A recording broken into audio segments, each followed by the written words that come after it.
আসসালামু আলাইকুম, কেমন আছেন আপনারা সবাই? এখন ঘড়িতে বাজে রাত 11:30 থেকে 12:15। আর আমি এখনও রান্নাঘরে, কারণ সকালে মেয়েকে স্কুলে টিফিন দিব, এজন্য একটু ফ্রাইড রাইস করব। সকালে আমার বাসাতে একেবারেই গ্যাস থাকে না। 6:30 থেকে 7টা পর্যন্ত, মানে এই টাইমেও কোনো গ্যাস থাকে না। মানুষ এই সময় তো আর রান্না করে না, কিন্তু তারপরেও গ্যাসের সমস্যা। যাই হোক, কিছু করার নেই। তো সকালে তো করতে পারবো না, যার কারণে এখন আসলে এত রাতে করা। তো আমি তেল দিয়ে তার মধ্যে বরবটি আর গাজরটা ভেজে নিয়েছি, আর ডিম দিলাম। ডিম দিয়ে তার মধ্যে আবার একটু গোলমরিচ গুঁড়া দিয়ে দিলাম। দিয়ে এটা একটু নাড়াচাড়া করে ভালো করে ভেজে নিয়ে, আর আমার একটু মুরগির মাংস রেডি করা ছিল, সেটাও দিয়ে দিলাম। দিয়ে খুব ভালো করে নেড়ে নিব। আর আমি আবারও একটু গোলমরিচ দিলাম, যাতে করে মাংস আর সবজিগুলা, ডিম এগুলোতে ভালো মতো সব কিছু লেগে যায়।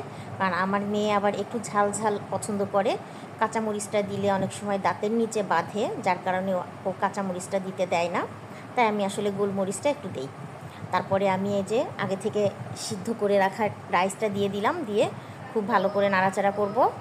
আর দিলাম একটু সয়া সস। আমার বাসায় টমেটো সস শেষ, যার কারণে দিতে পারিনি। একটু সয়া সস দিলাম। এখানে আমি স্বাদের সয়া সসটা ব্যবহার করেছি, কিন্তু কালারটা দেখলাম একটু ডার্ক হয়ে গিয়েছে। আমি সবসময় আহমেদেরটা ব্যবহার করি।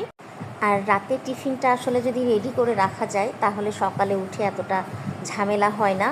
আর যেহেতু আমার একটা ছোট বাচ্চা আছে, ওকে নিয়ে ঘুমাতে আমার অনেক রাত হয়ে যায়, যার জন্য অত সকালে উঠে যে আসলে কিছু করব, সেটা খুব কষ্ট হয়ে যায়।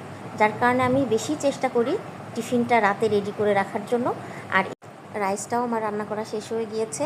এখনই আমি ঠান্ডা করে বক্সে উঠিয়ে রাখবো। আমি বেশ কিছুক্ষণ সময় ফ্যানের নিচে রেখেছিলাম। আমি এখন বক্সে উঠিয়ে রাখবো যে কতটুকু লাগে।